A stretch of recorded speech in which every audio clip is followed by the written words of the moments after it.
My mother's how black don't crack. My mother's spine don't bend. My mother is steel. My mother is a steel bullet. A loaded shotgun. Waiting. I was going to say good morning, but I guess it is still good afternoon. Again, I'm so excited and honored. I live in Boston, and sometimes, there are like so many different black folks in Boston, right? And the culture is rich, right? But it's nice to be in New Orleans and to be here with y'all and to I just keep fangirling at every single black woman I see. I came from a black woman. I am a black woman. I love a black woman. So this is like my jam, This next poem is also about a black woman by the name of Margaret Garner. Folks are familiar with Margaret Garner. And if not, she is kind of the character, who the character is based off in Beloved, in Toni Morrison's Beloved, right? But Margaret Garner was a woman who was enslaved. She had 4 kids and a husband. If you look at some of the history notes, you'll see that her first child was very dark-skinned and, of her husband. But the rest of them, it looked like came from the master, right? Or she was raped by the master. And so there is the story or the reality is that she and her family ran away from slavery, right? And they crossed the Ohio River. And as they were crossing it, they got caught, right? And while the husband began to fight off these slave catchers, Margaret Garner began to kill her children because she didn't want them back into slavery, right? And she only killed one, right, before they caught her, held a trial to see if she was going to go back to slavery or be killed, and eventually was sold further down south along the Mississippi River into this harsher punishment of slavery, right? So this poem is holding all of that difficult, heavy history. I'm going to ask that you guys move through it with me. The poem is written in 3 parts, right? So it's written one side going down this way, another side going down this way, and then I'll read it across, yeah? So you're going to hear some of the same things. The first side is called Margaret Garner Crosses the Ohio River. And it is in the voice of the Ohio River. Folk stay gunning toward me like I'm the second coming. Like every McGill ain't a God with purpose. Cross me like a crucifix and I will lay Ohio bare. There is no word for a mother who has lost. Just an unjust law rotting sweetly, blighting a fetus into the property of somebody willing to break a woman into a hollow harvest, a sin of younger child. Wade through me like a hen, a prayer, a river of Jordan, a Mason-Dixie gateway, I, the chariot, freezing up, hardening myself in your quest. Second is called Margaret Garner Crosses the Ohio River, only to get caught and sold down the Mississippi in the voice of the Mississippi River. Like I'm some type of pistol, folks stay running from me, mercy me. I thin the bloodline, I devane the country with a kitchen shank. Mississippi, seldom downriver, there is no sympathy for a child gone to clean sugar, cotton stalk, crowning the bones, cane fields, pampering the mouths, split the family into quarters with a slip of sail, big money, old man river, steamboat, I may be a womb of water, but can as easily be a tree, poplar or dogwood, the soil of the South, the blood on my hands, a bomb. And this is the third way, and the cross. And it's called Margaret Garner Crosses the Ohio River, only to get caught and sold down the Mississippi, or the mother stands trial for murdering her children, in the voice of Margaret Garner. Folks stay gunning toward me like I'm some type of pistol, like I'm the second coming. Folk stay running from me like every Medea ain't a god. Mercy me. I thin the bloodline with purpose. Cross me like a crucifix, and I devane the country with a kitchen sink. I will lay Ohio bare. There is no Mississippi seldom downriver. There is no word for a mother who has lost sympathy for a child gone to clean sugar, just an unjust law rotting sweet. Cotton stalk crowning the bones, blighting a fetus into the property, cane fields cankering the mouth of somebody willing to break, split the family into quarters, a woman into a hollow harvest with a slip of sell big money. Ascend up yonder, child, wade. Old man river steamboat through me like a hymn. I may be a womb of water, a prayer, a river of Jordan, but can as easily be a tree, a Mason-Dixie gateway. I, poplar or dogwood, the chariot freezing up the soil of the South, hardening myself in your quest, the blood on my hands, a balm.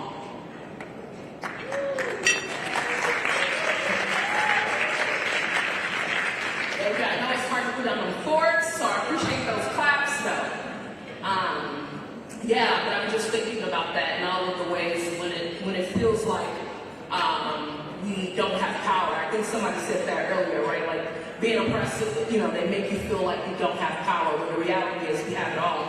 And I think about Margaret Garner and the choices she had and how she still, chose to take things into her own hands and to claim her own power and whatever capacities that look like, right?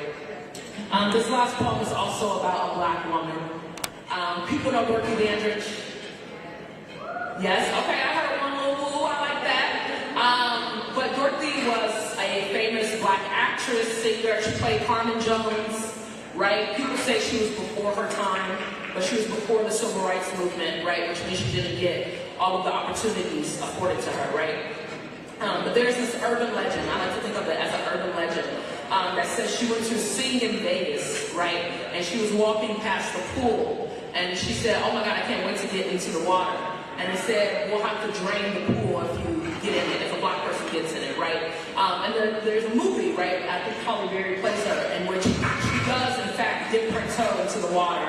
And later on, you can see that they drain the water, right? They drain the water from the pool, and that there are, in fact, Black workers cleaning the pool, right? This poem is an Afrofuturistic reimagination of that story, right? It's the space in which we get to write our own stories and reimagine the future, right? All Adrienne Maree Brown says all organizing is science fiction, right? And I think about the fact that folks wrote a Declaration of Independence, right? They went in a room and wrote this declaration, and now we all are living in it. And what would it mean for us to write our own stories or write the world in which we wanted to live in? This is called Dorothy Dips a Toe into a Pool After Being Warned the Water Would Be Drained Should a Black Person Swim in It, 1953, Las Vegas. And all at once, without and within, each well of wet everywhere swelled dry.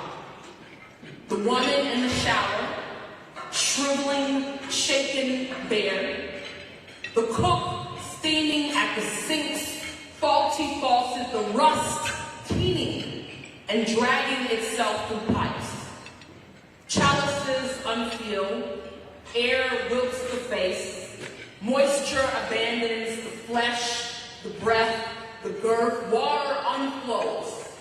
Reruns away like blood from a wound. The swimming pool, brimming moments ago, now hold mothers who hold babies dry sobbing at its base.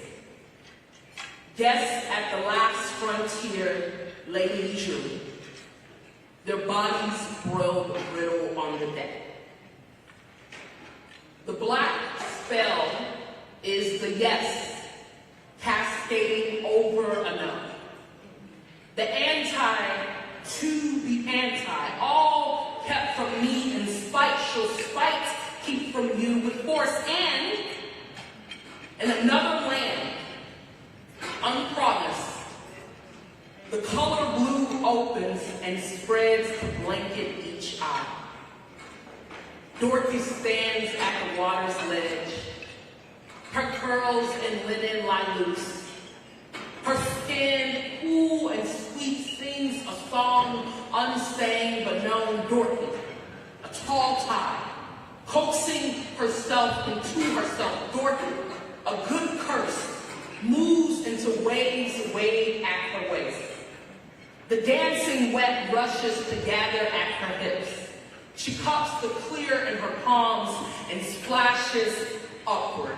Dorothy raises her arms in ocean rain, urges the body to name itself religion. Dorothy splatters, and ripples bring forth a sanctum. Each droplet is plenty for the city's south side. Each droplet is plenty for the city's south side. A shower gives itself to the children on 83rd playing at the hydrant. A spray fills the pot of collards on a back burner. Another flows through a school's fountain once lined with lead. Dorothy swishes water into the sugar breeze and it lingers in air. No one thirsts. Moisture soothes a lonely throat. Dew demands a mother's seeds to grow. Dorothy raises the ocean, and oh, I want to tell you how her hands cradle full drops toward the sky. How the water could hardly stand to let her go. Thank you all so much. I hope you keep in mind that even if they try to keep the water from you, it's yours all along. Thank you so much.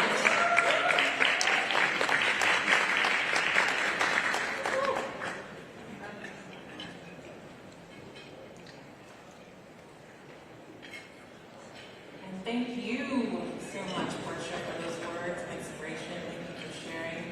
I would now like to invite DC Marshall up to the stage from Black Women's Roundtable for the formal luncheon program that's being hosted by our wonderful friends at the Black Women's Roundtable.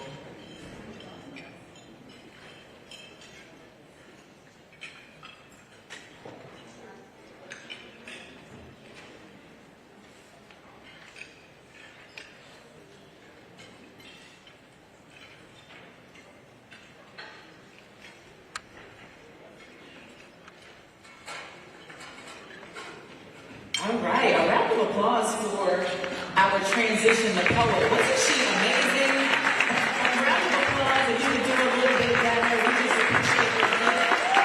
God for you and the way that you and your creative genius were able to bless and encourage the room. So thank you so very much. And as we transition, I am going to, again, for those of you who just joined, my name is DC Marshall, Senior Advisor to Black Women's Roundtable. We're now going to transition.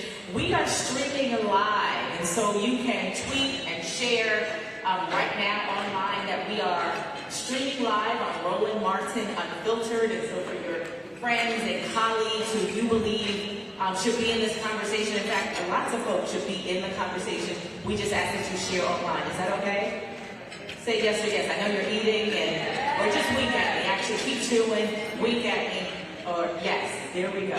All right, and so now we want to bring on, as we transition, a few of the folks who are going to share remarks, and then we're going to have a panel discussion in brief, and two panels this afternoon, one at the state level, two the national level, but again, we're going to make it brief.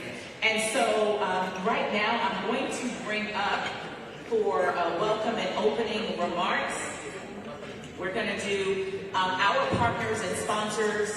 One, Coca-Cola is going to bring remarks, and two, Goldman Sachs is going to bring remarks. And so we are excited and delighted to have First, we're going to have Travis Bergen from Coca-Cola. We're going to have Melanie Campbell come up. And then we're going to bring remarks from our partners and sponsors. So a round of applause and our board chairman. So a round of applause for Melanie Campbell. Melanie Campbell, President and CEO of National Coalition on Black Civic Participation. Then we will have our board chair, the Thomas W. Dortch. And then we will have our partners. We're going to have Coca-Cola and Asahi Pompey from Goldman Sachs for all of you who are following the amazing work for 1 million black women and in that order. Round of applause now. Can we give our sister D.C. Marshall a round of applause? I practice my license when it comes to teaching. But girlfriends pray, follow D also. You need to have a sister to bring in the spirit and pray. That's my sister. Matter of fact, we're going to need you inspiration.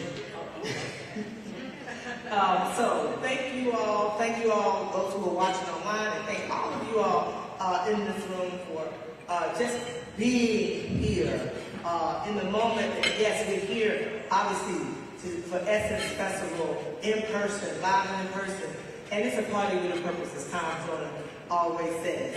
And so this purpose is what we're here for today. I want to thank Oxfam for America, Sophia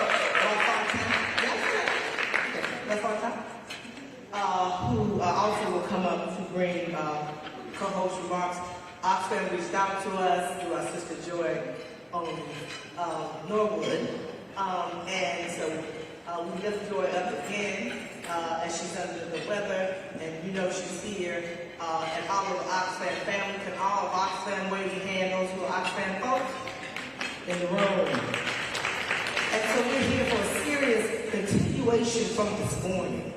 And this focus is around the power of our leadership as black women in this country at a time that we need to use all the power and faith and organizing and empowerment and loving, as I said in the last panel, on each other that we can, so we can win this battle against the attack on our rights, voting rights, our reproductive rights, LGBTQ plus rights, our freedoms, our privacy, and the ability for us to lead this nation better for the generation that's here and those yet to come.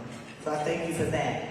I'll say more in my closing remarks, but I want to bring up at this time my mentor, my friend, my leader, a brother who, I don't know how he does it. I'm going to tell you where you at this today. And you understand, he goes all over this country, big towns, small towns.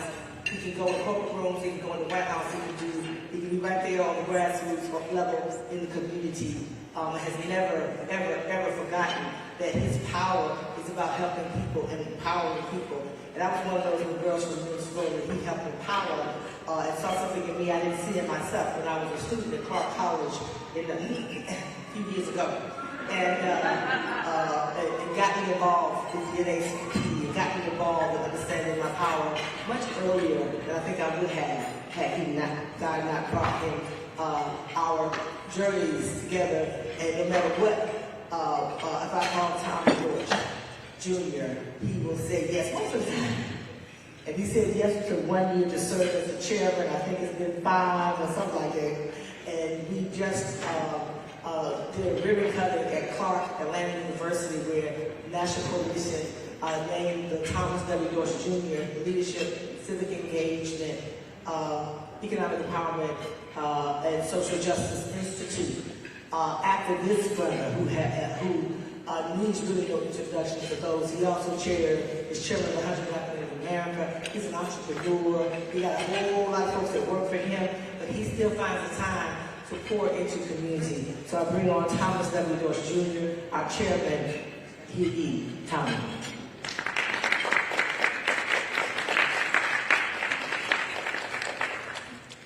Well, good afternoon. I know there's a lot in store for today, but I want to welcome each of you here. I want to, of course, thank our phenomenal us over all of this time, and we continue to make a difference in all of our communities. You'll hear from them in a few minutes. But today is a time of challenge for all of us. While Tom Joyner took it to the next level, it was my sister Susan Taylor who originally said party with purpose. And that's what Essence turned out to be every year. And what we have to do is remember the purpose and not the party. Right now, we don't have time to party in this nation while democracy is under attack. And we see it over and over again. I'm from Georgia. 54% of all of the people in Georgia are women. 31% African American, 16% Hispanic Latino American, about 2% Asian American. We make up the majority, but it's white men in our state who are afraid of losing that power. They're afraid throughout this nation of losing that power. And so what they're busy doing is trying to ensure that they're going to stay in control over and over and over the decades, and we cannot allow that to happen. So it's up to us. You know, it's amazing. I have 7 granddaughters out of my 14 grandchildren. I turned 72 in April of this year. I grew up during the time of segregation. I never, ever thought I'd see it again in this nation, where people are fighting in terms of keeping all of the citizens of this nation from having access. And if we don't vote, and we keep saying over and over again, if we don't vote this year, if we lose one seat in the Senate, and people forget it, it is a challenge now because we got a couple of folks who are on one party. I'm supposed to be nonpartisan as a chair. I deal with reality. My mom and father told me, know ye the truth, and the truth will set you free. There are a couple of folks who aren't clear about which party they're in. And so while there's a split, almost 50-50 in the Congress and the U.S. Senate, and I worked for the U.S. Senate for 16 years before I got a real job. I started my first company in 1994. But the key thing for us to understand, our challenges are here. Again, it is the right of woman to choose. Without women, this world ceases to exist. And you have to understand that people forget that women, unfortunately, too many women undervalue their value. Because when God, and I'm a proud and serious believer in faith, but when God created woman and man, woman was taken from the side, as the Bible says, not from behind, and we're partners. But at the end of the day, if women weren't here, the world would cease. And we have to understand that. And women have to understand their power. I want all of my granddaughters to be able to live in this nation and succeed and do what it is, whatever it is they choose to do. The same for my grandson. But we have to leave it for the generations to follow a better place. And right now, like never before, I never thought I'd see a president attacking the democracy of this nation. I never thought I'd see folks turn their back on protecting this nation. And so we have to make sure that we vote and we get people who understand government of the people, by the people, and for the people. So we have to make sure not only in these rooms when we partake in these bills, we got to make sure we're all in the streets. And we're trying to make sure under Real Men Vote, under the 100 and our efforts with the Divine Nine, NAACP, and others, we got to turn out, even though they tried to come with roadblocks after we proved from the runoffs and from the elections almost 2 years ago, we proved that we can make a difference. And so while there are challenges, there are opportunities for us to do more. So I want to thank you for what you do, my sister and my mentee and lady who's been for now. Give it up for Melanie.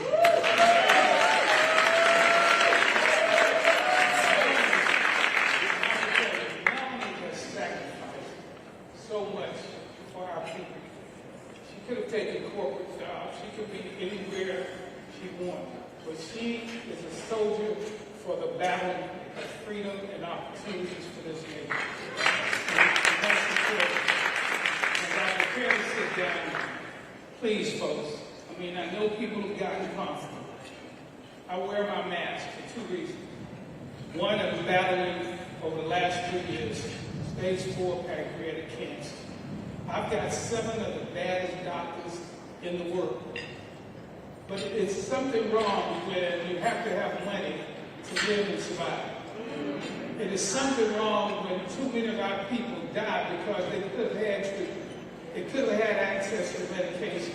They could have had, again, lives to carry them. I'm going to win this battle as I've beaten 2 others. But the important part, as my good friend Dr. Miles Monroe said, and I want to share that with you. He says the most valuable real estate in the world are the graveyards where people went to their graves with so much talent, with so many resources, with so much experience that they went to the grave instead of sharing. And he says we should die empty. Every day I get up, I empty my life for others so that my grandchildren and children will have people who will look out for them. Just as those Ambassador Young and Dr. King and I can go on Zanona Clayton, and we got so many great warriors who have gone, women and men who fought for us to have the right. We can't sleep on these folks. They sacrificed so that we could have what we have today, and they're trying to take it away. So with that, let's do more, but wear your mask. There are 110,000 new infections per day of COVID-19. It is not over. It is not over. I've been shot up, I've had both boosters, and if another one comes, I will take it. But I simply say to you, you don't have to die. And because of our preconditions, 2/3 of the people who died have been African American. Wear your mask. It only takes seconds to be infected. I want all of us to live abundant lives. Let's go vote, let's go organize, and of course, let's make sure as us men will, we know when we rule the world, Jesus exists.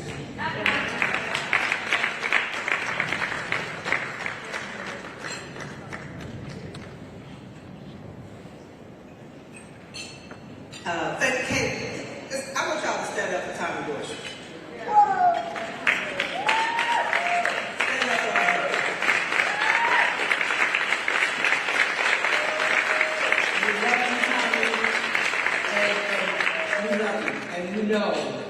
We need you for a long more time. And so we will keep praying and thank you for sharing. And definitely, because I've had it twice. Jesus, I've had COVID twice. You don't want it. It's not the flu. I've almost died from the first one. Now, Dee Issues will go ahead and reintroduce Travis Berger, Director of Community Marketing of the Coca-Cola Company. Coca-Cola is an awesome partner for the Black Roundtable. Thank you for joining us. Following him, Sophia LaFontaine, Senior Advisor, Alliance and Strategic Partnerships, Oxfam America. Following her will be Asagi Pompeo, Partner Global, Head of Corporate Engagement, Goldman Sachs, and President Goldman Sachs Foundation. And she will talk about the 1 Million Black Women Initiative, which I'm blessed to be an advisor as they continue to invest in Black women $10 billion over the next 10 years.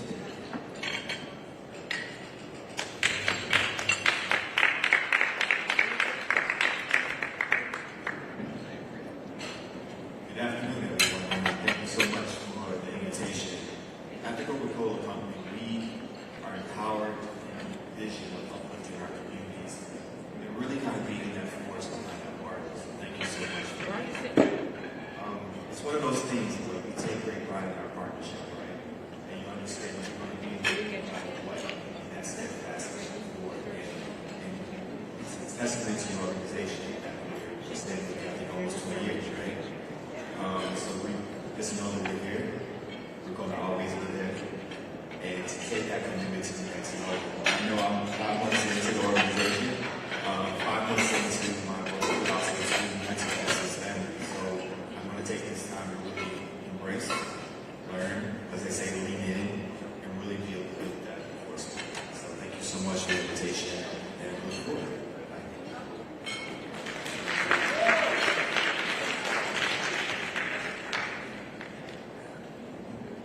Good afternoon. Thank you all for hanging out with us on this amazing Friday and for all of these incredible speakers. Again, my name is Sophia LaFontaine. I'm going to keep my remarks brief. First, I want to say hi, Mom. Thank you for watching from Shreveport, Louisiana. And I just want to say it's just been an honor and a pleasure for an organization like Oxfam to partner with the Black Women's Roundtable, Mississippi Black Women's Roundtable, Women for Progress, etc. We really do believe that those that are closest to the issue should be leading the way. And so it's just been an incredible experience to be able to help bring this event to life. And I look forward to hopefully more events like this in the future. So thank you so much for staying with us for the rest of the afternoon.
Good afternoon.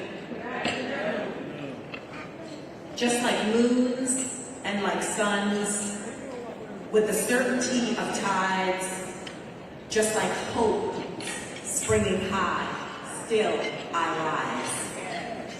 Bringing the gifts that my ancestors gave, I am the dream and the hope of the slave. I rise, I rise, I rise. I know that we all agree when I say that Melanie is a national treasure. And it gives me great pleasure to be here with her and each of you. As Tommy said a few minutes ago, she is a soldier in the battle for freedom of our country. Yes. I'm going to make my remarks short and transparent. I'm Asaki Pompey. I'm a lawyer. I've worked at Goldman Sachs for 17 years. And I've risen through the ranks there to be the most senior Black person at the bank.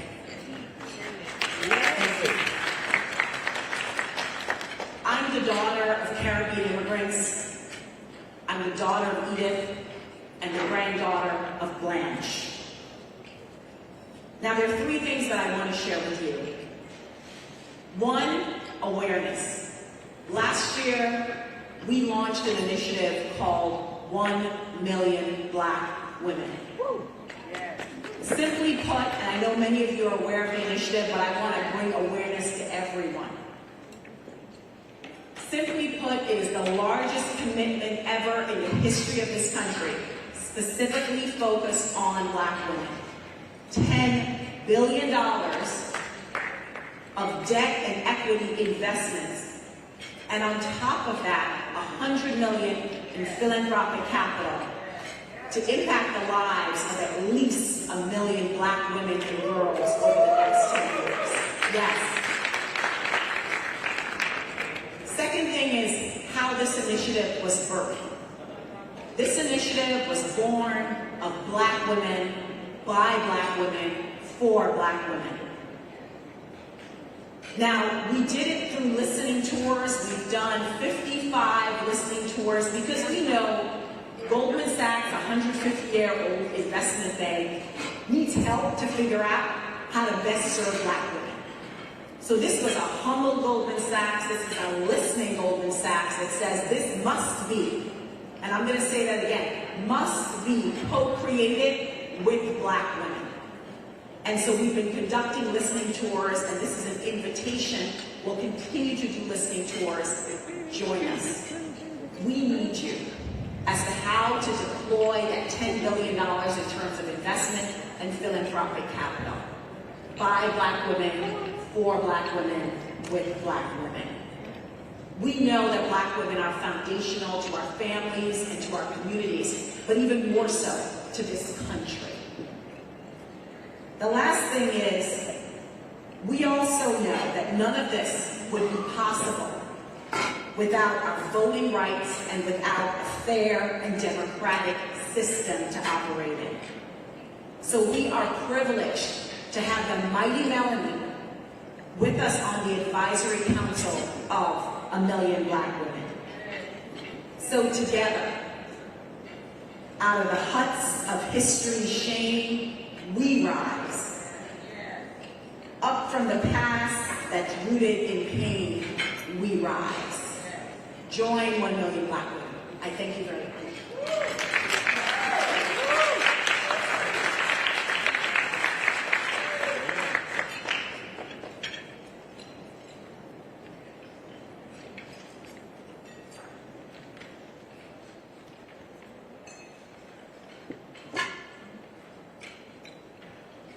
And another round of applause for the Black woman, because how many of you know if it was not for a Black woman in that seat, with that power, with that access, with that P&L, with that budget, with that voice to advocate for Black women, we would not have what we get. Let me just repeat this again. And the necessity of Black women to fan out in positions of leadership, but particularly in corporate America, one of the largest institutions, to leverage those resources to support us. So again, another round of applause for Asaki Pompey.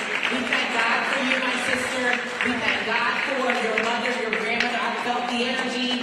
I felt that. And so again, we are grateful for that. We're going to bring up the state panel. But while I'm doing that, again, I really, and I think Coca-Cola, Travis is still here, I am super passionate about not just the work that we do, but also standing in the gap for corporate leaders who look like us. Because I know they go to the table for us, and it's often not easy. And so keep them in your thoughts and in your prayers that while we vote people into office to advocate for us, we also should hold space for those who are also in corporate positions to make sure that the resources continue to support folks who look like us. Does that make sense? Say yes or yes? Yes. All right, yes and yes. And so now, without further ado, I am going to bring up the state panel, and I want to welcome you all to this discussion. A very timely discussion, a continuation of what we talked about and some of what you heard this morning. So I want to welcome you to the Black Women Leaders Power Table Talk number 1. And I'm going to have them introduce themselves and really just connect the dots from the conversation that we started this morning. So a round of applause for Helen Butler, Luana Brown, Olivia Duncan, Letitia, actually Tamika Ramsey, the Honorable Sheila Tyson, Anaya Vines, Cassandra, and Stephanie Williams. Round of applause. And so, who you are seeing here on the stage is an extension of the Black Women's Roundtable and the leaders on the ground.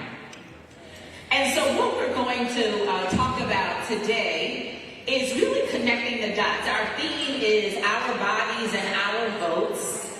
And so we really want to hear from these state leaders. We want to hear from them what their thoughts and their insights and their views are on the ground, because they have a very unique perspective.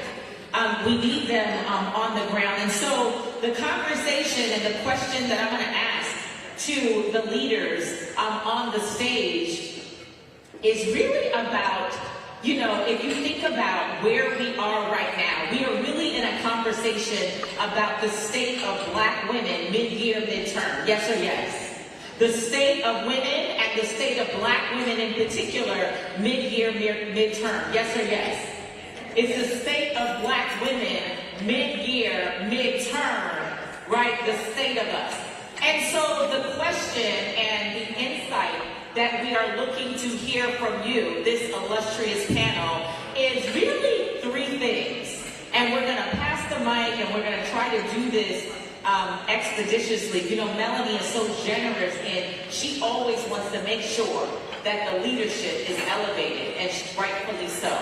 But the question is, question number one, is the current state of women and reproductive rights. We want to hear from you, in brief, the current state on the ground and where you are as it pertains to reproductive rights. That's question number one. Question number two is then the impact. How does that, or will that, impact the election and voting rights? That's the impact. And then three, you can leave us with a call to action. Tell us, Commissioner, what we need to do. Like, tell the folks who are streaming, give us one thing that we can do. We don't want to just continue to, right? About it, Tamika. We want to hear the call to action. So we're going to move from right to left, and then we will wrap up. Hello, I'm Commissioner Sheila Tyson from the convener for the state of Alabama. And I want you to fully understand that this is about power. It's about the grounding of this country. And everything is on the table. Every right that a woman has. They're not only attacking women, they're going to come at the LGBTQ. They're going to come at your voting rights. This is nothing but a setup to test us, to actually see, are we going to do anything? They are going to see have they divided us enough to where they can stop us from moving on anything. So you are looking at what's on the table, your children's future, your grandkids' future is on the table. But one thing about this that we can get out of, that doing this at this time, right before the midterm election, is a positive. That means that they have showed you women that they have no respect for you. They do not value your opinion. They do not value your vote. That's the reason why all of us, we need to go to the poll and vote them out in mass numbers. This is our opportunity right here to show them our power. We know we got it. Now it's time for us not to only show our husbands. We got to show the White House. We got to show our State House. We got to show our City Hall. We got to show down to the constable. You got to vote everyone out, whether they black, white, woman, or man, that don't have the same beliefs that we have, to put the future in the place where it needs to be for all people. And we are not going back. Round of applause for the Honorable Sheila Tyson, Commissioner, Jefferson County, Alabama Commissioner and Convener of Black Women's Roundtable. Awesome, thank you. Good afternoon. So my name is Melanie Brown. I'm co-convener with Black Women's Roundtable in Maryland, Washington, D.C. And I feel like at this point, I don't even know what else to say. But fortunately, one of the things that's happening in our area is that we do still have those reproductive rights for women in Maryland and in D.C. And right now, they are getting prepared for the onslaught of women that are going to be coming to the area to receive services. So in that regard, I am happy about that. However, as Sheila said, we need to fight for our rights back. We cannot let this go on. You know, we already know that this has been in action under the table and behind the scenes for years. And now this agenda has come to fruition, and now is the time that we need to mobilize. Now is the time that we need to talk about all the issues that we need to change, and we need to get out, we need to vote, get a bus, get a van, put everybody in it that you know is a voting age, get them to the polls, and as Sheila said, people who do not have your rights in mind, people who do not have your personhood in mind, vote them out.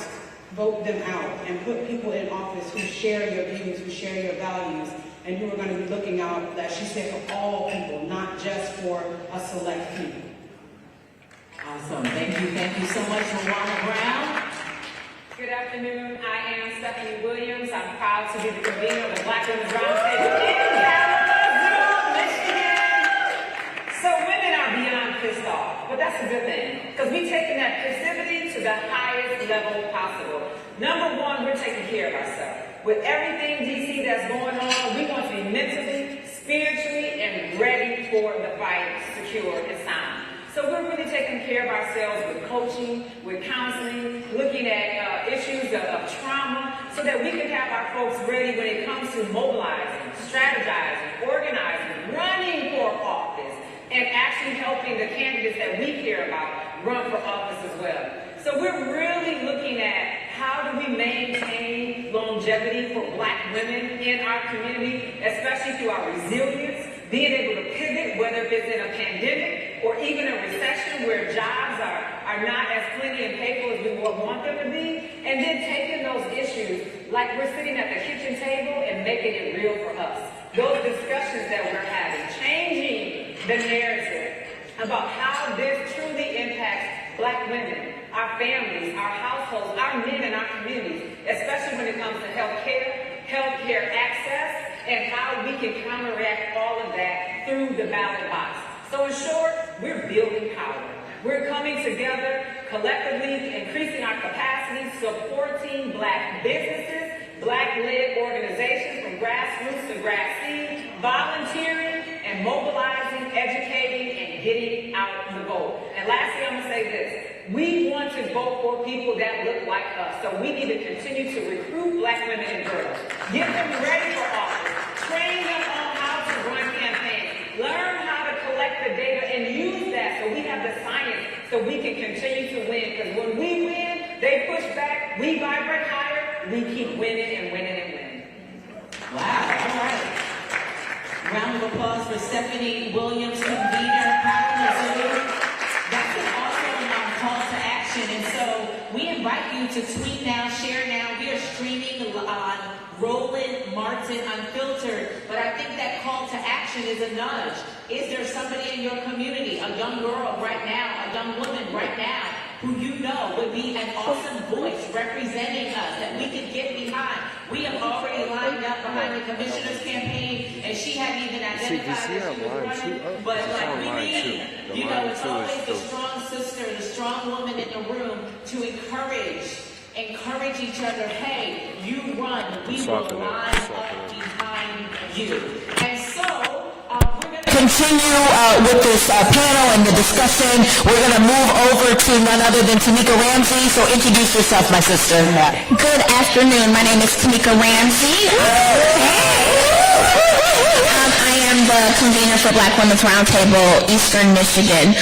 Black women have not had body autonomy since we set foot on this land. Wow. We were told who to sleep with, what babies to have, what to do with our bodies. We had no choice. And in 1972, the Supreme Court gave us some of that. And then last week, they took it back. Black women should be able to say who they sleep with if they have children. We cannot look at reproductive justice only as an abortion issue. It is more for us. We heard the story of Serena Williams, one of the richest Black women in the world, famous, almost died after giving birth because the doctors would not listen to her. So it don't matter if we rich Black women, as long as we're Black, we are on the table and could die at any moment. That is is enough for me to fight for reproductive justice.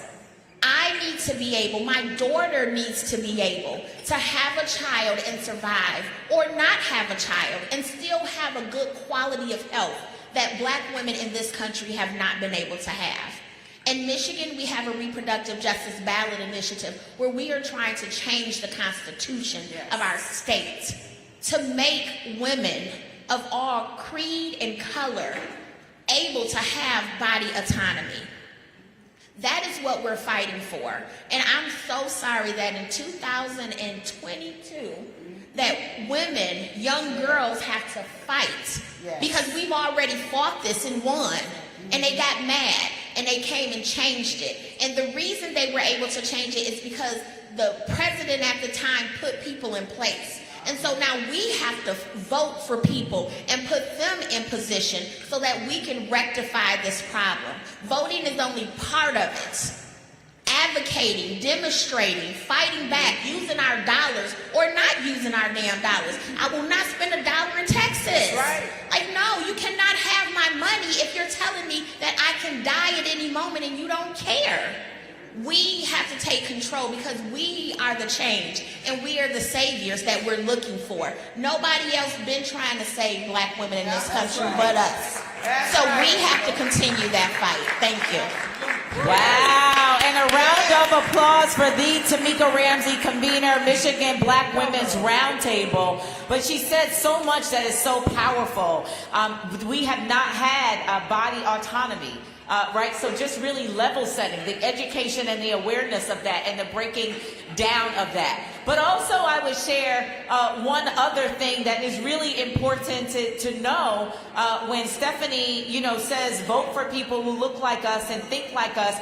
It's important to know what Tamika mentioned is the previous administration put people in office. And so what I heard from a young king, his name is Darryl Cole, he's a champion for Black Youth Vote, and he says, what am I to say? He says, I understand that there were people put in office to make decisions right now, but it looks like the right now leadership made those decisions.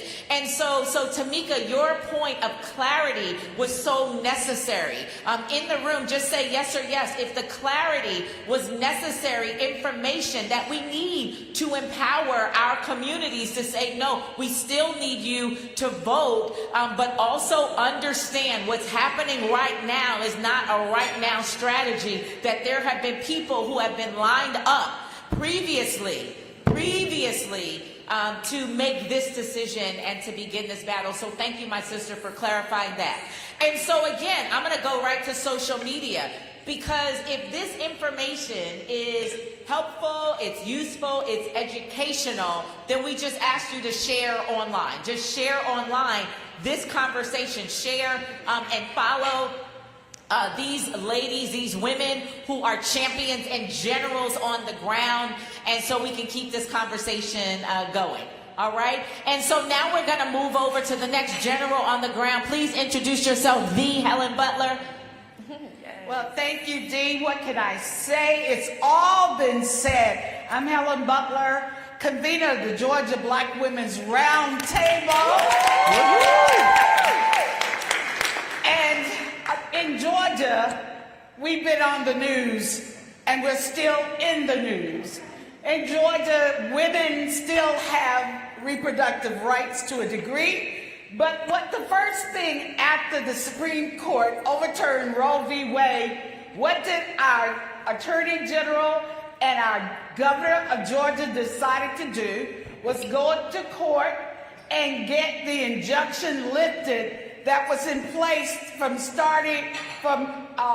allowing the heartbeat bill, 6 weeks heartbeat bill, from being implemented.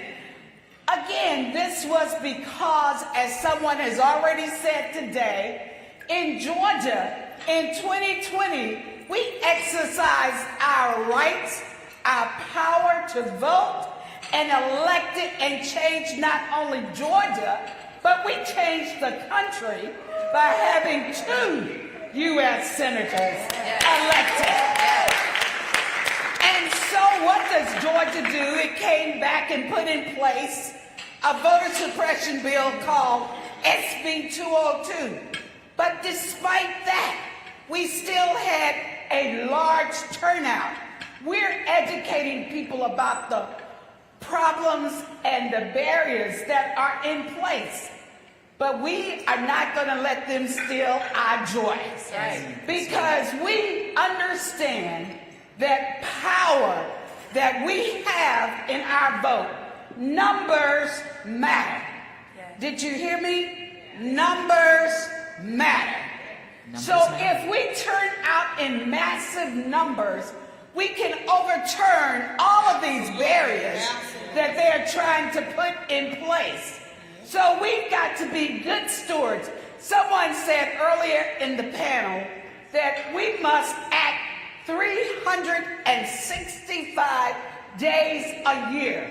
So we've got to register people to vote. Yes. We've got to educate people about the issues, about the candidates, and then we got to mobilize them.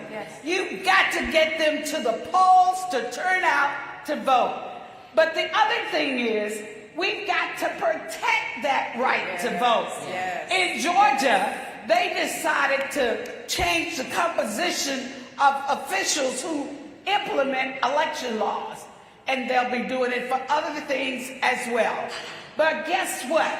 You can become an election official.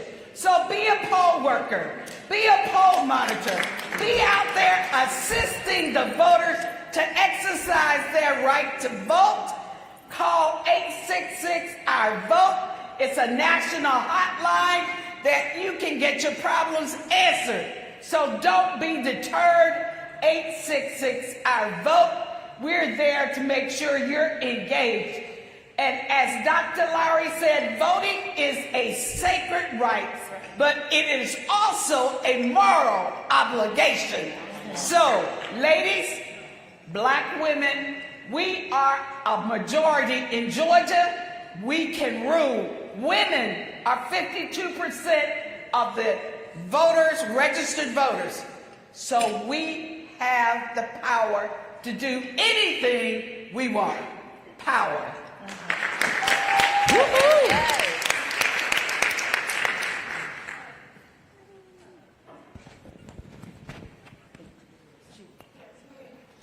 And none other, that was the Helen Butler, convener, Georgia Black Women's Roundtable. Thank you so much, Helen. We're going to move to the back. Hello, I am Olivia Duncan. I am an organizer for Georgia Stand Up, and I just want to say, first and foremost, thank you, Ms. Campbell. Thank you, Black Women's Roundtable, and Black Youth Vote for allowing myself and my sister Anaya to take up this space and not only be educated, but amplify the voices of the Black youth. In Georgia, like Ms. Butler said, it's not doing well. We've been experiencing voter suppression since 2019, since 2018, since 2020, since 2021, and now again in 2022. The college students have been experiencing this since my freshman year when we were trying to vote for Stacey Abrams, and we did everything to mobilize and organize and get to the polls, and we got to the polls and they said that we're at the wrong polls. Then there were issues at the polls, and it's the polling times have closed and we missed it. So it's time for us to change that. Same with reproductive justice. The heartbeat bill was signed back in 2019, and here it is back again in our faces, and it's time for that to change. It's time to vote these people out. I know that this can be discouraging for the youth to want to go vote when we see that these people are still not making decisions in our favor, but it's time for us to step up and bridge the gap and educate ourselves and encourage ourselves to go and make these changes. Black Youth Vote.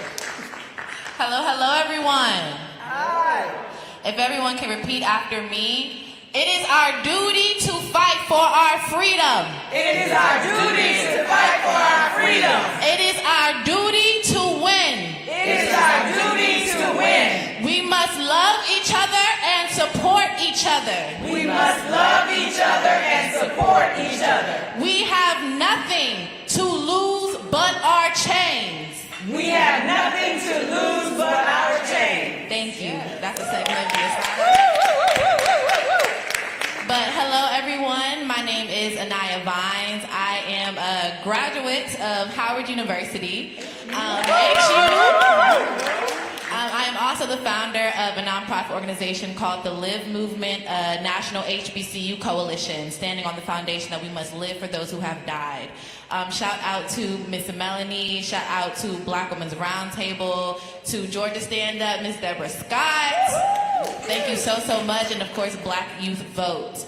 Action item that I would say for those of my generation and those that are coming after me, just because the Roe v. Wade might not directly affect your state does not mean it does not affect you. Yes. When one woman's rights is affected, all women's rights are affected. Yes. That means that they do not look at us, women, as people. Our human rights are being affected. So I believe since 1972, behind the scenes, there has been active movement so that here, at the time of 2022, Roe v. Wade is overturned. They have not stopped. So we cannot stop.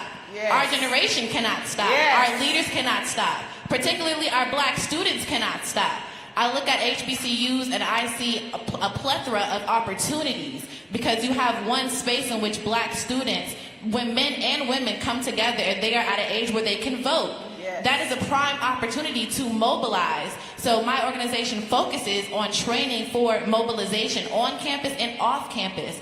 These are prime opportunities. So I believe that if we focus on mobilizing students in particular and just uplifting HBCU students for doing that, I feel like there will definitely be a push in the voting polls. And also, just to be completely frank, and I was thinking, should I really say this, but a lot of people don't understand, especially those that overturned Roe v. Wade. Just because that's been overturned, that does not mean abortions are going to stop. Let's be completely honest, especially black women. We know there are various ways of aborting children, but Roe v. Wade being overturned means that the path to a healthy way of abortion is not available for us anymore. So let's please just support one another. Though, again, it might not be affecting your direct state, does not mean it affects you. If our rights are under attack, we must stand up and fight back because no one's going to fight for us but us. And that was the Anaya Vines. We are so grateful for you, organizer of the Live Movement and BYV, Howard University, HU. Oh, come on, sis, you did that. And so we are grateful for you, and Miss Olivia Duncan, organizer as well, Georgia Stand Up, BYV. Thank you so very much. And so much has been said, but while we have a few remaining moments, I want to give the floor to you all, the leaders, in terms of what has not been said that needs to be said as it pertains to our bodies and our votes and taking your hands off our bodies and our votes. What hasn't been said that needs to be said in terms of impact on the midterm election, and the call to action is really important. So with our final few minutes, anyone who wants to chime in, go right ahead. Yes, I think that we need to talk to white women. Just lay it on the table. Because they married to the ones that's actually passing these bills. You're going to tell me that your daughters, all of their lives is at stake, but you have no control and no power in your own home? You can't tell me that. Start closing those bedroom doors. And your legs while you're at it. What? And then open your mouth and tell them that they are not going to treat women like this. Yeah. Because that bill affects your life whether you believe it or not. You don't know whether it's going to affect your child, your grandkids, your niece, your church member. White women, you got to stand up with us. And you got to fight with us. And let these men know that they are wrong and they cannot control your vote and your power. Yes. Because it was disrespectful to white women just like it was for other women. So me and Sheila the same person. I was going to say very similar to the same thing. This country is made up of 13.7% black people. If all of us voted our values, we still need the help of white people. Yes. Dr. Martin Luther King talked about the white progressive. If you are not helping us, you are in our way. And that's the simple conversation. I have white friends, we have difficult conversations all the time. Because if I can't have these conversations with you, you are not my friend. If I am fighting these battles by myself, you are not my friend. And we have to call people out. Yes. If you are not fighting with me, you are in my way. If you are not helping us, you are allowing us to be killed. We need to get a backbone. We need to say, I'm not dealing with you. And be okay with that. And then support the ones who want to learn, right? Because this cannot be the suffrage movement all over again. It cannot be we working together as women until white women get what they want and then they leave black women behind. Black women not going for that shit no more. And I've been trying not to touch that. We just not doing that no more. So we have to start having those difficult conversations. That white coworker that came up to you in tears when Roe v. Wade, girl, how your mama vote? Did she vote for Trump? Did she vote? Let's have those conversations because that's how we are truly going to move this country forward, right there. All right. Powerful, powerful, and we needed that. We needed the conversation to open up, and it's not going to be a comfortable conversation. So I'm grateful for these leaders here. And as we wrap up, I'm going to say, because this is a room live of us, right, women. And then we do have a live stream audience, but again, with the comment of expanding the conversation and speaking with other women, white women, and even Asian women and Latinas and all women, we really need to start that here. So we are streaming live now on Roland Martin Unfiltered. We are also streaming live on NCBCP Black Women's Roundtable on Facebook. And so we want to ask you right now, again, to share online. We'd like to have a conversation. We need a broader conversation, as Commissioner Sheila Tyson mentioned and Tamika Ramsey. We need to have a broader conversation, a unified conversation, if we're going to continue the conversation and advocate for hands off our bodies and hands off our votes. So if you could go to, again, online, follow NCBCP_BWR to engage others in the conversation. That's the one thing that we would ask. And for those of you who are streaming, in the chat right now, whatever it is that you think needs to be said or added to the conversation, we invite you to chime in. We invite you to share. Hit the share button so that we can expand the conversation. And so, that said, we are going to wrap up. I'm going to give the leaders, whoever has a pressing final thought. Yep, we're going to give the floor to you for this conversation. So, Stephanie, if that's you, the floor is yours. Thank you, DC. I just wanted to say that at this point, we really need to change the narrative.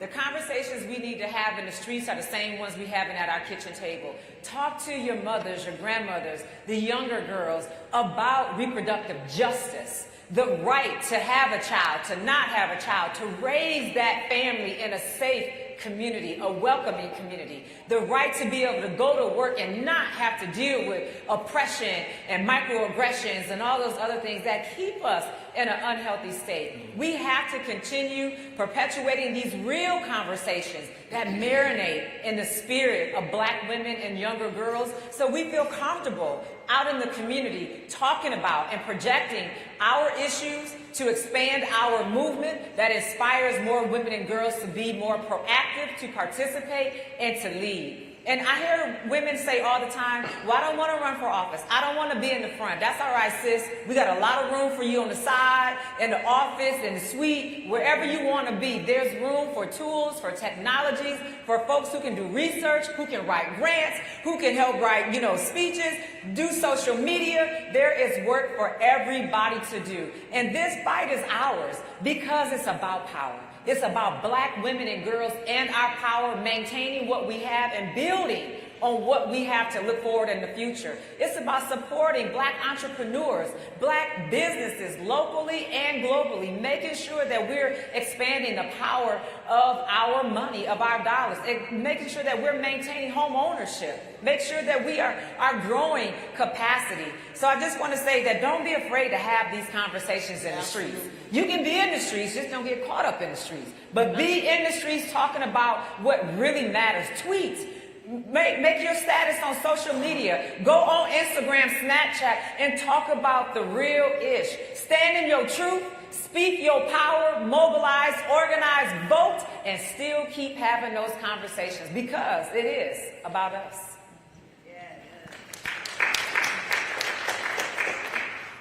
I would also say, I'm very loud. You guys can hear me.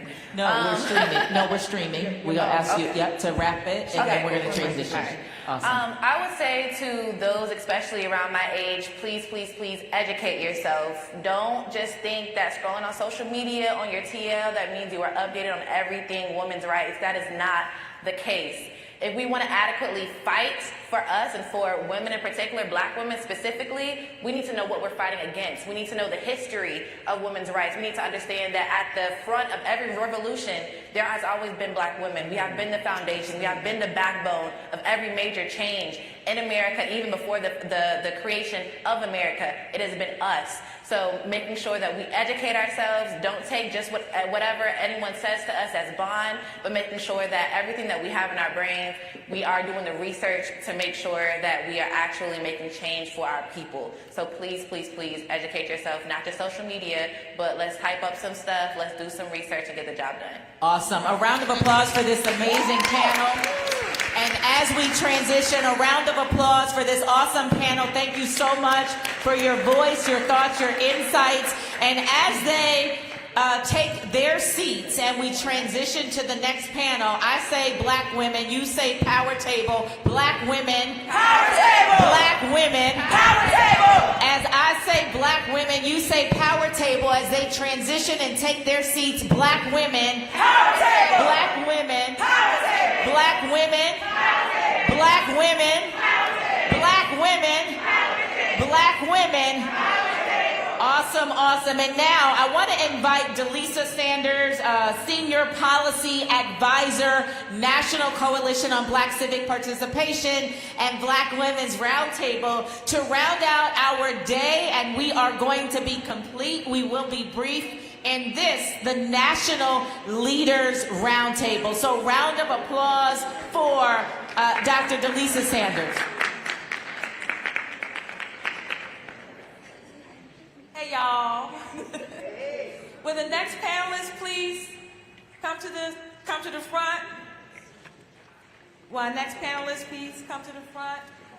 We're going to pivot now from our communities in our states. We're now going to pivot our minds, bodies, and hearts and spirits onto the national stage. What can we do at the national level?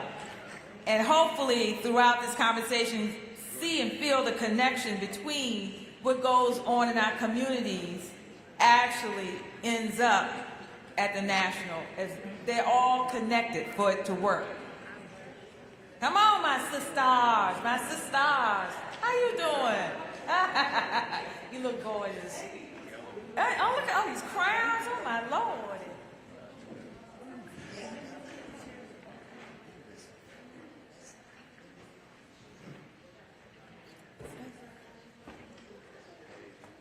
Okay.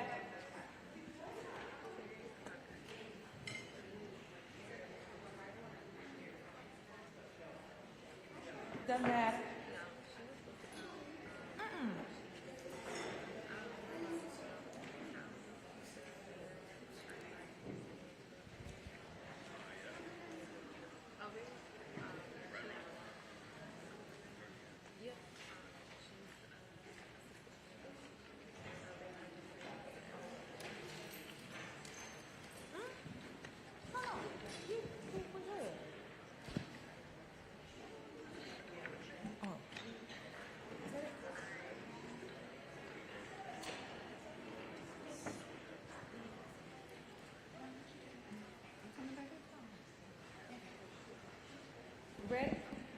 Y'all ready?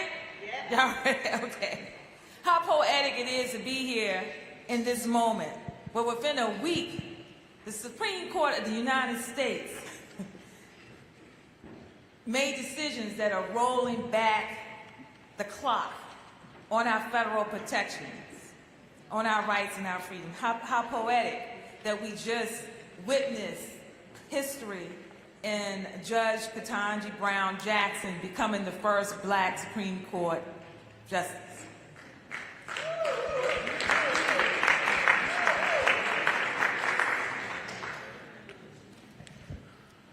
I am going to ask each of our panelists to give us your own self-introduction, which includes your name and your organization, but something very powerful and impactful that you would like to share with us. This is what happens when you sit in the first seat. Hello, y'all. My name is Nervese Flint. I am the Senior Director of Black Leadership and Engagement at Planned Parenthood Federation of America. We are the largest healthcare provider in terms of reproductive and sexual health, not only in the US, but the world. And what was the second part of that question? It was just introduction? Okay, all right. So I'm here, I'm happy to hear, I come out of Los Angeles, California. I use she, her pronouns. Been a long time into the reproductive justice movement, and so really excited and also heartbroken to talk about where we are today. So, thank you, Delisa. I am Felicia Davis. I am the proud convener of the Clayton County, Georgia Black Women's Roundtable, the county in Georgia that put a new crew in position. And I am also the founder of the HBCU Green Fund, where I work to green Black colleges. And I am so pleased to be here, learning now that the future is indeed Black, and climate change is real. And so as we talk about the quartet and move forward in terms of these Supreme Court decisions, there's one that I will particularly lean into. And so with that, I will pass the mic. Thank you. I hope everybody can hear me.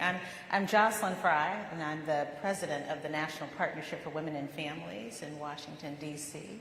And it's a privilege to be here with all of you. Thank you, Melanie, for your leadership in convening us. Thank you, Delisa, and your work. And the National Partnership is a 51-year-old women's organization, and I am its third president. I'm its first Black woman president. Yes. And it's exciting to be here, and we work on a range of issues. But you asked us to introduce ourselves, and I think in many ways the most important thing for you to know about me is that I am the daughter of Lily and Kenneth Fry. Mm-hmm. You may not know them, and they have now gone on to their makers, but that tells you as much as you need to know about me. They were both, they grew up in segregation. They both moved to Washington. They became federal government workers, and they sacrificed enormously to give me every opportunity. I am most assuredly sitting here with you today because of that. I'm going to places and being in spaces that they never thought that certainly they would be or that I would be. So I carry that legacy proudly, and I think in many ways that's the most important thing to know about how I got here. Thank you. Peace and blessings, everybody. My name is, well, first giving honor to the beautiful Black women in this room. I'm really grateful to be in this space. Thank you, Melanie, always for creating these opportunities for Black women to gather in such a powerful way. But my name is Monica Simpson. I'm the Executive Director of Sister Song. We are the National Reproductive Justice Collective for Women of Color, folks. Yeah. About me, so I am a country girl born and raised in rural North Carolina, and I have been organizing and doing work in the South my entire life. I am a fine-ass auntie. I take that very seriously. I love being an auntie. And I am also a proud Black lesbian. Happy Pride. We just wrapped up Pride Month. I think that's very important. That's important, the identity of who I am and how I do the work that I do. And I am a true lover of Black folks. And I do this work because my love for Black folks runs so deep. And so, yeah, it's just an honor to be on this panel with all these beautiful folks. And I'm excited to get in this conversation. All right. Now, I want to examine things again from the national stage. And again, keeping in mind that with the Supreme Court, some of the decisions around our reproductive rights, impacting our voting rights, and it ruling that the Environmental Protection Agency can't protect the environment. That's like, what? Okay, so on the national stage, we are always looking at U.S. Congress, right? And we're also looking at the midterm elections. What can Congress, and the Biden-Harris administration do right now to protect our rights, in spite of what just happened? Well, I'm happy to start. I'm sure other people will weigh in. I think there's no mincing words that what the Supreme Court did was devastating, and intentionally so. And you can't sort of eliminate a right and not have a powerful effect. That being said, there are things the administration can do. Now we're hearing about states that want to restrict the right to travel. The administration can be clear, and I think the Department of Justice has spoken about the importance of making sure that people know that they have a right to travel. This is a constitutionally protected right. Nobody should believe that they cannot travel from one jurisdiction to another, and they should make that clear with every state. The other issue that comes up is that people, I think, have a sometimes outdated notion of abortion and abortion care. There are a range of ways to access abortion, including through medications, and it is important to have that access preserved. Again, the Department of Justice has already spoken up and said that if people want to utilize different medications that are FDA approved, that they have the right to access those medications through the mail, and they're willing to stand up for those protections. That's really important. I think that there are other implications around access to contraception and just other healthcare services. There are some requirements under the Affordable Care Act, and even under Medicaid and people's ability to access those sorts of services. So I think that the administration can do a lot to speak up on that, but I also think that they just have to be bold and unequivocal that this is a ruling that cannot stand. Right. Like we should not accept it as anything but a politically driven effort to deny women and people who give birth their rights. And they need to be bold and loud and consistent in saying, we will fight it. We will fight it at every place we can because it is unacceptable and it is inconsistent with what we know about the Constitution and our rights generally. But that's where they can start. I think you said that so beautifully, and I'm so glad you said it first because I don't have the nice words to say what I think they need to do, right? I just think this administration needs to boss up. Like that's what they need to do. They need to stop playing this little pitter-patter game and actually take off the gloves and do the work. Right? So yes, we have our role to play. I know we're going to talk about voting and the power of that, and all of that's important. But if we don't have folks who are willing to stand in the ways that we need them to, unapologetically, by any means necessary kind of attitude, then why are you in this office, right? I don't understand. So I think I'm coming with, I appreciate those who can put it with this, give us the right things to say, and I lean on these folks right here. Because I'm ready to say, get off your asses and actually do the work that you were put in your position to do. Our previous administration used everything and then some to put us in the situation that we are in. Why are we not doing the same thing? And not trying to say we're trying to be like the opposition, but it is important for our people to use their power that they have to the fullest extent of that and do that thing for real, y'all. So I think I'm coming with a lot of fire today, in case y'all haven't noticed, but I'm ready for them to boss up. Anything else? So I just want to jump in so that we don't get confused. So, you know, if we looked at the Washington Post, they said a trifecta. So we're looking at Roe v. Wade, we're looking at EPA, we're looking at an interesting border decision. And before that, it was guns everywhere, right? And so what we divide up, and my sisters to the left, they're going in hard on Roe, and we know the impact. But this is like, you know that thing of you got to know your history or you'll repeat it? This folks. That's right. There's a bunch of folks that always have an agenda with a very, very few. So I want some white folks to understand, look, you weren't included either. They're coming up for yours as well.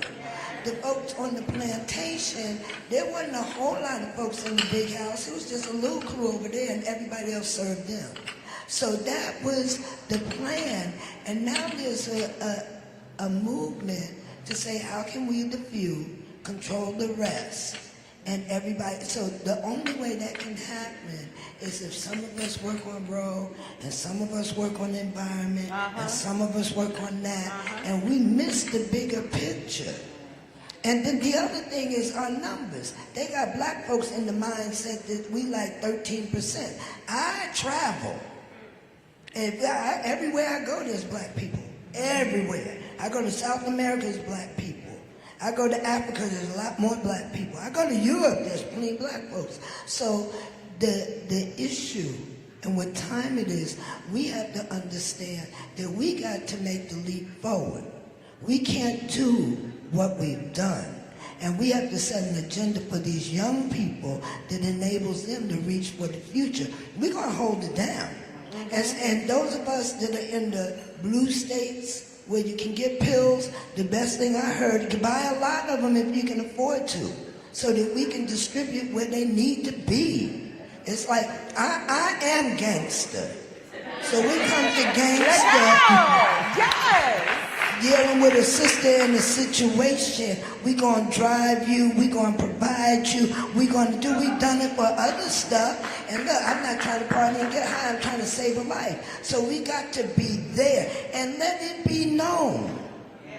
If you come for me, you come for all of us. That's it. So that's what time it is, because this is not a situation we want to. That it would be just about abortion. It is not. You want the whole body. You want my body again. And on the strip of the women that I know that served in that way, not this time. Not this time. All right. Did y'all hear that? Yes. I mean, I feel like everything that's said is already said, so ditto everything that folks just said. The only thing that I would just raise again, and I'm gonna pick up where you put down, is that we need to be intersectional and creative. So what does that mean?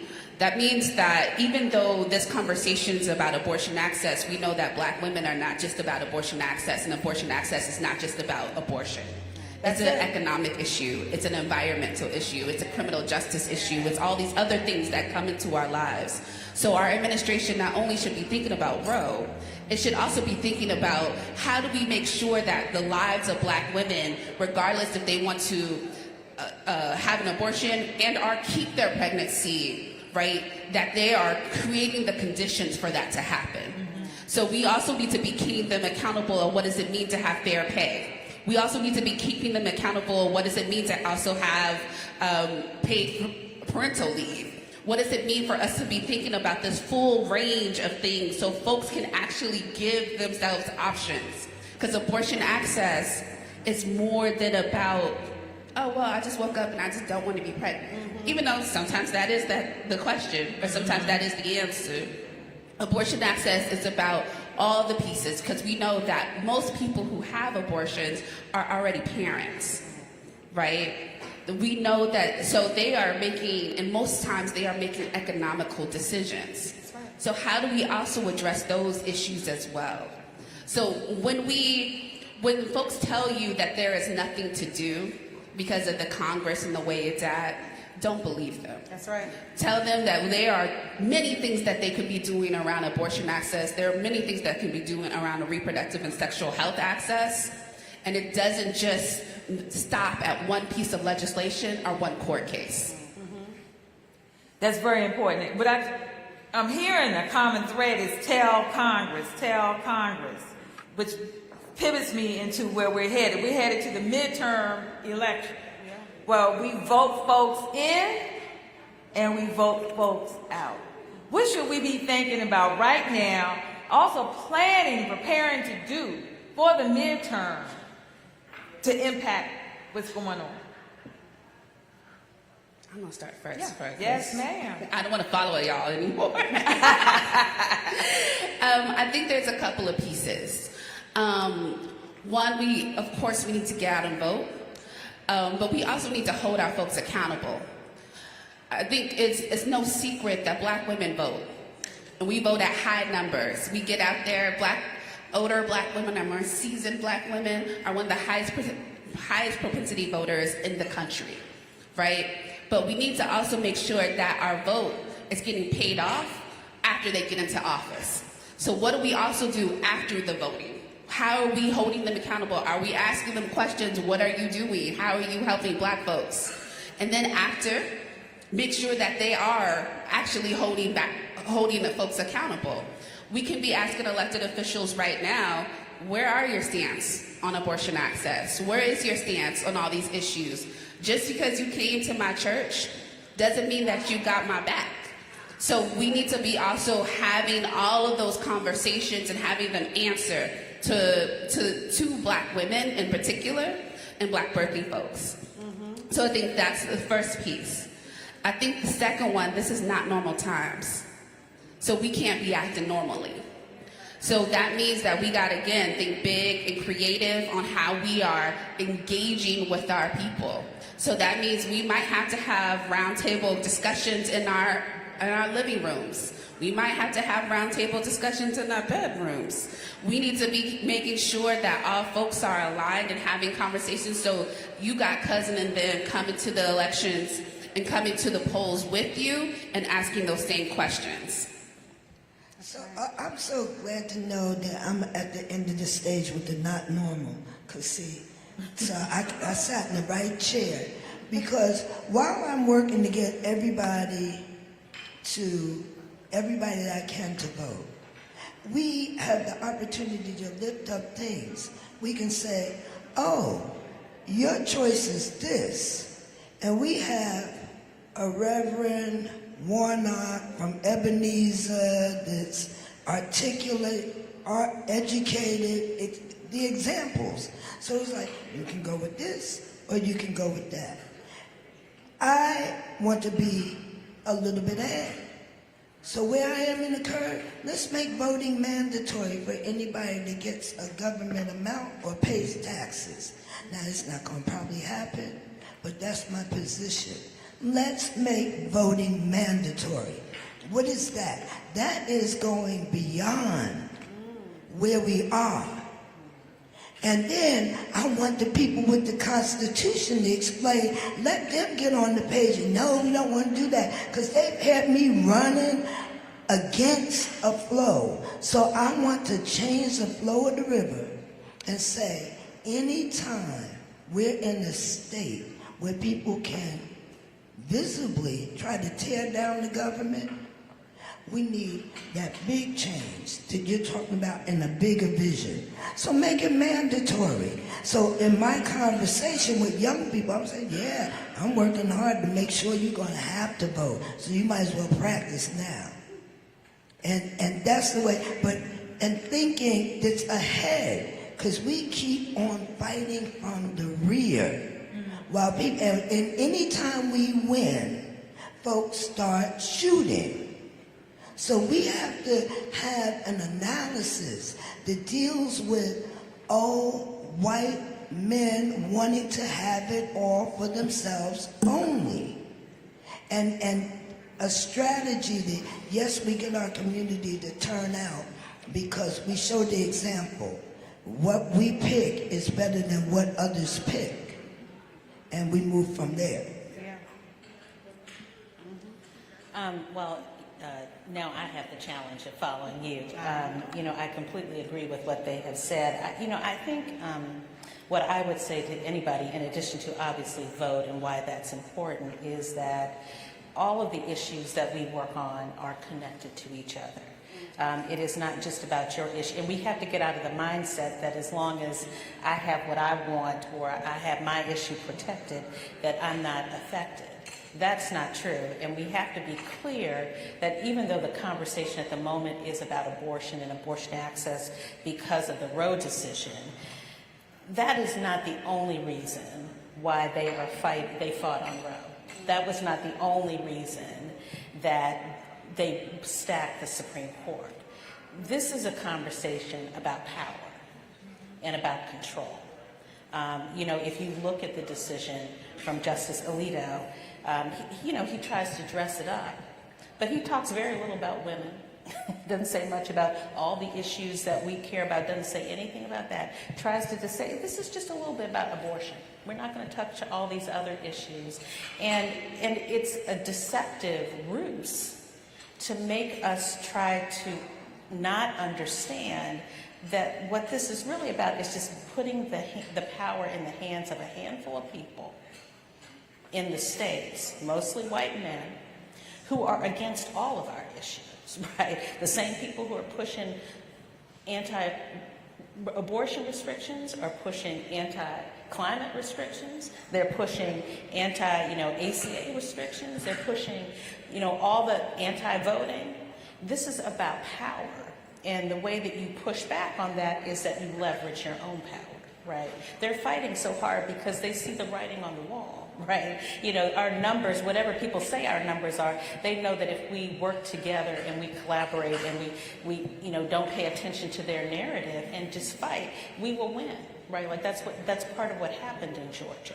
So I think that it's important for us to vote and understand that we work together, we move together, that if one person gets left behind, then that's not satisfactory, because next time it could be us. And we have to understand what the fight is about. The fight is about control and power, right? It's not just about singular issues. It's really about who gets to control our bodies, right? Like who gets to control how we live, how we breathe. That's what the fight is about. So we have to be clear about that.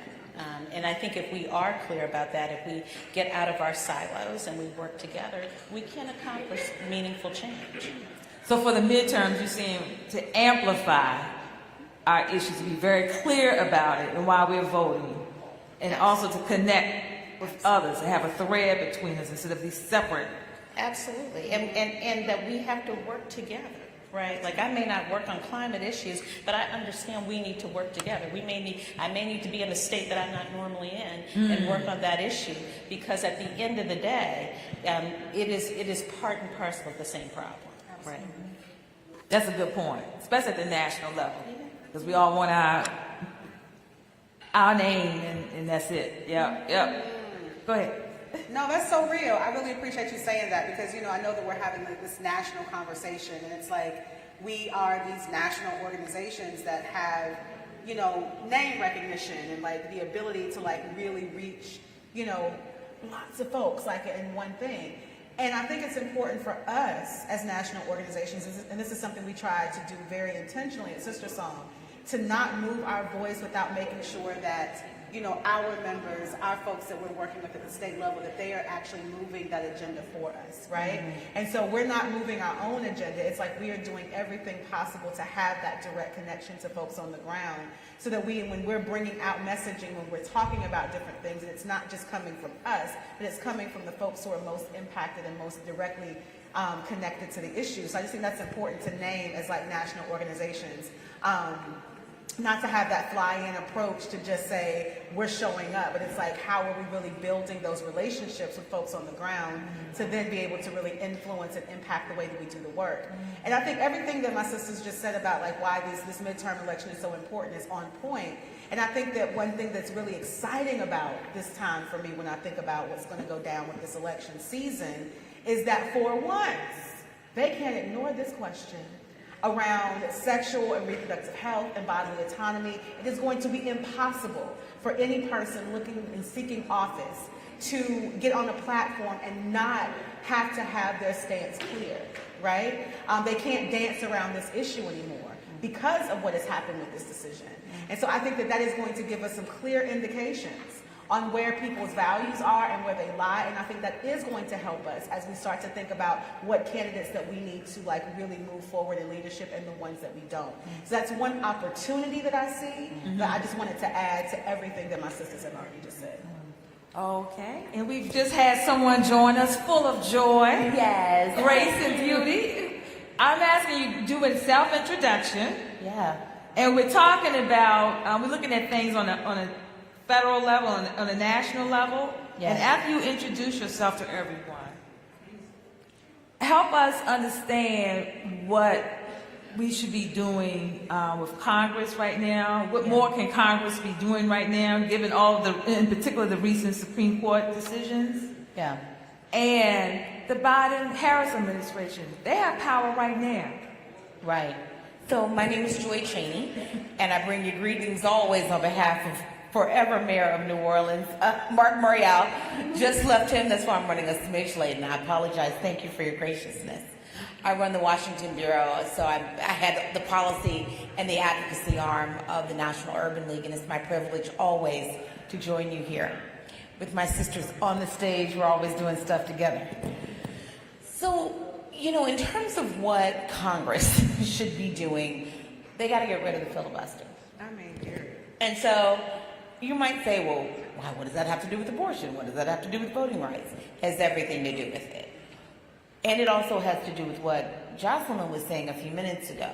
This is really about a minority population, a minority group, trying to make sure that they can counteract and that they are using the levers of power in Congress, in the courts, the Electoral College, to make sure that even with a minority of votes, a minority of people, that they can control. It's modern day apartheid. And we have to recognize what's going on. It doesn't really matter the topic, it matters to us. It matters to the people who are going to be influenced, but to them it's all one and the same. And the first people who were identifying this as a through line were Black women. We've been saying, guys, something else is going on here. This isn't about abortion alone. This isn't about voting rights alone. This isn't about gay marriage alone. This is about states' rights. This is about trying to control, a minority trying to control what the majority does. And so we have a filibuster that means that even though we have a majority of people in Congress, we have to have a supermajority, 60 people. Where in any other place do you need 60 people to move things forward? And as Martin Luther King said, as we're saying today, the filibuster is an existential threat to democracy. We cannot, it's why we can have gun laws blocked unless you have a very benign one. Blocked is why you can have that. It's why you can have a block on the codification of Roe bill. It's why you can have a block on the voting rights bills that all of us fought so hard for. So Congress has got to figure something out around the filibuster, create a new rule about that, and we need the senators who are going to make that happen. And in terms of the president, in addition to continuing to fight for the filibuster, he's kind of allowed, a desire to see a change on specific issues, but I think we're going to have to talk about it holistically. But I think the president is also going to have to talk about what is really happening. The only people that I hear making all the connections are Black people. I'm going to be perfectly honest with you. They know it's happening. Republicans will tell you it's happening. And Black people, I include Clarence Thomas. He decided to tell us what was happening, much to their chagrin, in his concurrence. I can't. I know. And it's crazy. Black people of all stripes are just telling the truth about what's happening. We need the President of the United States to claim it and to talk about it, what's really going on, and that this is almost a modern civil war. I mean, boss up. So we need to have a talk. We need to have a talk with the president. Yeah, it's not just about each individual issue. That can divide us because on any given topic, but a collective issue is just about. It's about the overarching strategy that's at play here. I think talking is so great. It just hit me right now. Like, I think we got to talk to the president. We got to talk to these people. And there's a piece of me, like, I'm trying to bring my most authentic self into this conversation with you all today that's tired of talking. Like what is that thing that we are actually going to do? Right? And so when you brought in this notion of like the modern day apartheid, right? Like, I really appreciate you saying that, because I think that we're going to have to start looking to our global partners and how they have had to handle like those, you know, those authorities that were over them, and how they've had to like really do that collective work and build that collective power to actually make the change happen from movements, from people. Like, we can't, of course, the Supreme Court has showed us that the courts ain't gonna save us. We have everything showing us that the people who are in power are hands are tied behind their backs. They're not saving us. So the movement and the power is gonna come from the people. And so I also just wanted to bring that energy into this conversation, that we're not going to win this fight by policy alone. Mm-hmm. We're not going to win this fight by voting alone. We're going to have to put that people power behind it and that movement building power behind it, so that they can actually know that we are for real. And you cannot deny the power of the people. Like, when you see that en masse, when you see that collectively, there's no denying that. And we've seen the pictures globally of when there are millions of people in the street together, right? Advocating against a thing or trying to move a thing. And that has literally changed entire governmental structures in global countries. We have to think about what that means in the United States of America too. I agree. Street heat. That's what I call it. Street heat. Come on. We need a lot more street heat. But you asked about Biden and Harris. And my mind is sitting here thinking, what could Joe Biden do? And I'm stuck. So I'm going to park that one. But I do think that Vice President Kamala Harris can show up hard as a sister, right? She can show up as a sister, which is I understand what I'm asking, right? Because the journey there is that you kind of subdue or suppress that a bit. But in this particular moment where I said, they're coming from my babies, they're coming from my bodies, and they've been coming from my brothers, right? So at this moment, I think if she were to step forward, just as a black, South Asian, but black woman, that's what she could do for all of us.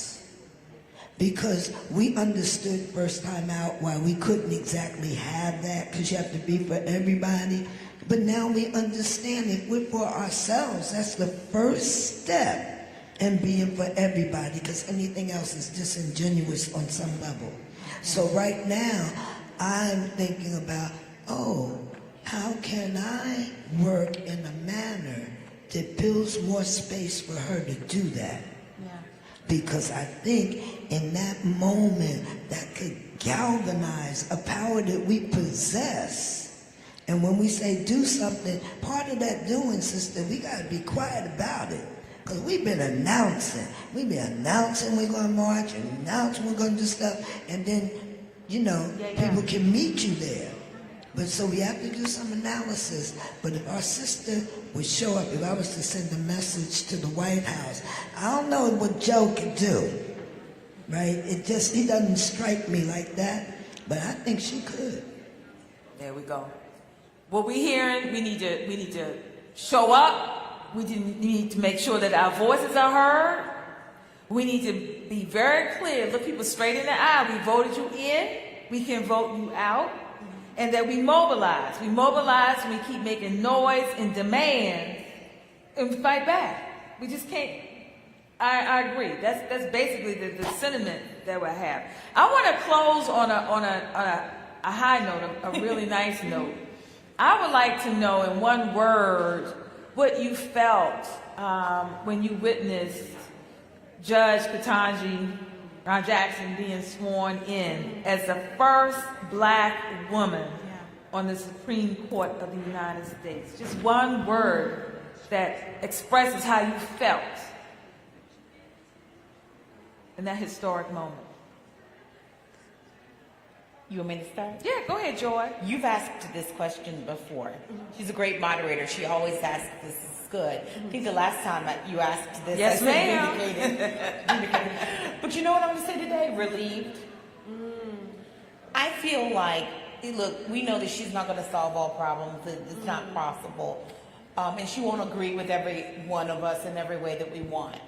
But I'm relieved because I know that someone, not only qualified, competent, but compassionate and authentic and sort of just in command of her craft is in the court. Yeah. And who is there about the Constitution, right? And about the American people and not on some ideological bent. And so I am relieved that at least she understands the assignment. I gotta say 2 words. I mean, I'm proud. Come on, sister, with your locks, and you just look extra black. Your name is extra black. Everything about that is exciting to me, right? Like, super proud. Like, go you. And the other word is bittersweet. Because time and time again, black women are put in these positions to have to hold the moral high ground, to have to, put all of our energy into being in the midst in this sea of white supremacy, trying to make change. And I just want to hug this sister. I want to make sure that she knows that she is being hugged and loved on by as many black women as possible, because what she is being asked to do right now is not fair. It's not. Right? And so, yes, proud. I'm going to put my fists in the air and do all the things to celebrate this amazing, historic accomplishment. And I know what she is asked to do and where she is asked to sit and how she is asked to do it should not be what black women should have to deal with in the United States of America. Yet we are continuously putting our bodies, putting our minds, putting our communities, putting everything on the line just for our own freedom and liberation. And we've been doing that for decades. And I'm tired of that having to be our narrative. So I'm going to hold on to the proud, but I'm just going to acknowledge the bittersweetness of that too. I would say hopeful, because I think that even in the midst of all of the challenges that we confront, I can still hold on to the fact that this brilliant black woman is now seated on a court where she had every right to be. She was hands down the most qualified person, one of the most qualified nominees ever. She's more qualified, quite frankly, than some of the people she'll be seated with, right? And she stands on the shoulder of a legacy of black women who should have preceded her. So even in the midst of all of the things that people are doing to take away our power, I remain hopeful because there she is, and that's important, and it's a glimmer of hope. And we need to hold on to that hope because there's so much that people are doing to try to take away those opportunities. And her presence there is important for us, but it's important for all the people and young people who will come behind. So for me, I'm hopeful, and it just gives a little bit of joy. Absolutely. One word. So my one word would be blessed, because I lived to see it. And then for me, I share in it. It's just like that, people say, I am Ketanji. I've been rolling around ever since. I really am Ketanji. And I can't wait for Keisha to get there with her. And then little Jamal gonna come on in and we're gonna really turn it around. So I am feeling really validated, because I walk around saying the reason why we struggle so hard is because we are the best and the brightest, period.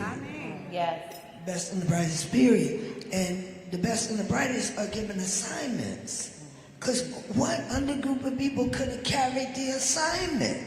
I'm saying globally, the assignment. I mean, from South Central to South Africa. We carried the assignment, and we tried to bring humanity up and forward. And Ketanji has got it. She is the hope of the nation. Without that, we're going to need another constitution. I'm working on that. Anybody interested? We get over in the small room later on. But because sometimes you can't repair a document if you weren't included at the beginning. Because I was never, 3/5.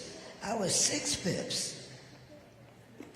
Well, Close us out. I was like, dang, again. You got this, no baby. So brilliant. I think I want to ditto the hopefulness. I think this is because although I am saddened that Black Girl Magic has to exist in the sense of we have to be resilient in ways that is sometimes extraordinary, right? And the toll that it takes on us. But I am a deep believer in it. And I know even though it's just one person, but that one person, I believe in the power of Black women. And that one person, even though it's not going to radically change the court, to have that voice in there, to have representation in there, to have somebody who can bring voice to the natural hair conversation or whatever we need to have a conversation is hopeful for me.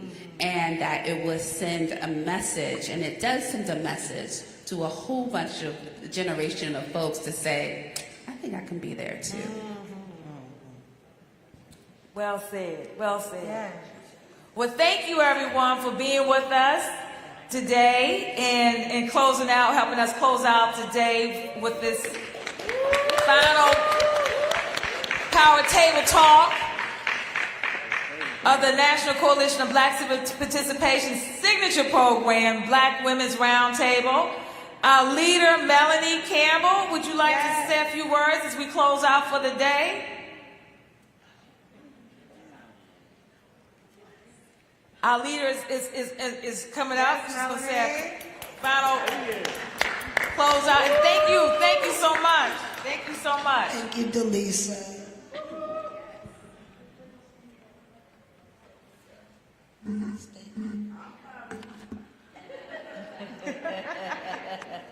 Can we give our sister Dr. Lisa Saunders a round of applause? And actually, Tanya's going to close us out, our Vice President of Operations and Events Management, Ms. Tanya Tyson. And I want to thank everyone who hung in here from 9 a.m., a lot of y'all, to now. And I think we're closing out on time, right at 2 o'clock.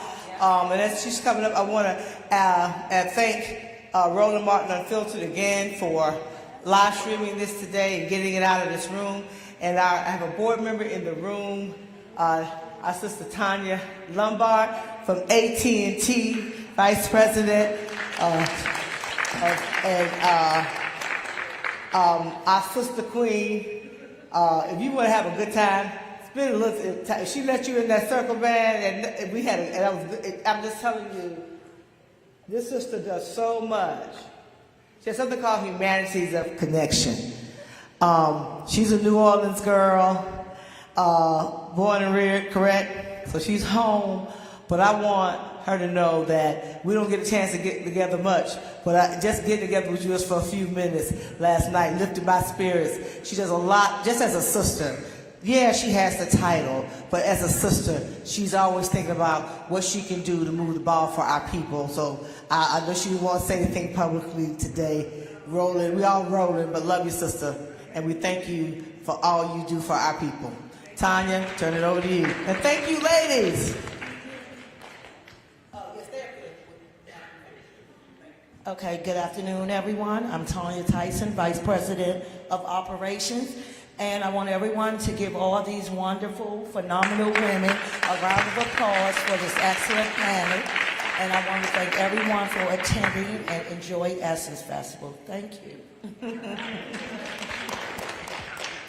I One last thing, make sure you follow us, stay with us, follow Black Women's Roundtable, yeah, you're right. And donate. We got to get in the streets and turn it out for 2022. Thank you. And thank you all, walk forward. That's it.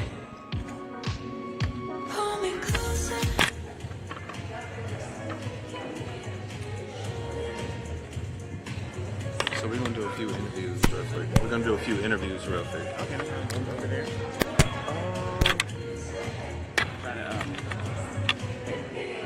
Probably, I don't know, people probably gonna take pictures over there, so I'll probably just go somewhere. Huh? I get this for you for the next meeting. Okay. We may do a setup on this conference room. And President. Yeah. So,